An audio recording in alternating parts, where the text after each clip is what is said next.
Adoptive parents ignored me my whole life and stole my trust fund. When I was 6 years old, I was adopted by what everyone called the perfect family.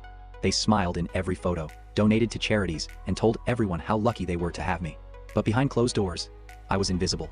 My adoptive parents, Mark and Linda, treated me like I was just another responsibility. They never came to my school events, forgot my birthdays, and barely spoke to me unless they wanted chores done. A year after adopting me, they had another adopted son, Ethan. Overnight, he became the center of their world. He got the newest toys, family vacations, and endless love, while I was left cleaning the house and watching from the sidelines. For years, I convinced myself that if I worked harder, got better grades, or behaved perfectly, they would finally love me. But nothing ever changed. The biggest shock came just 2 weeks after my 21st birthday. I received a phone call from a lawyer I'd never heard of.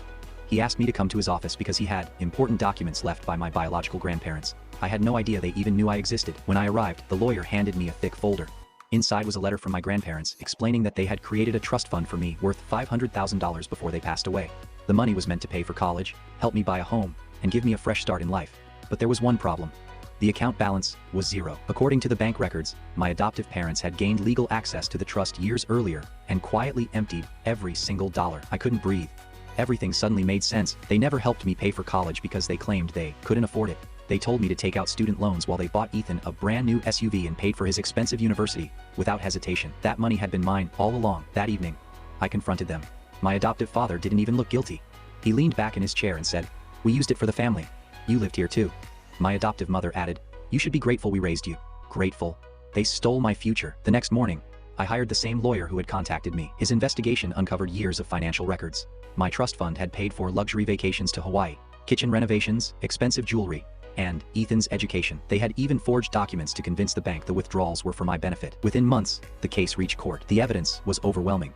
The judge was furious after seeing how they abused their legal authority as guardians. He ordered them to repay every dollar they stole, along with interest and legal fees. Prosecutors later charged them with fraud and financial exploitation. The local news covered the trial. The same neighbors who once praised them as perfect parents finally learned the truth. Friends stopped calling. Their reputation disappeared overnight. As for me, I finally received the money that my grandparents had intended for me. I paid off my student loans, finished my degree without financial stress, and started my own business. A year later, I bought my first home. On the day I received the keys, I visited my grandparents' graves for the first time. I placed flowers beside their headstone and quietly said, "Thank you for believing in me."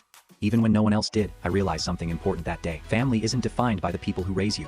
It's defined by the people who protect your future, even after they're gone. My adoptive parents stole my trust fund, but they couldn't steal my determination. And in the end, that made all the difference.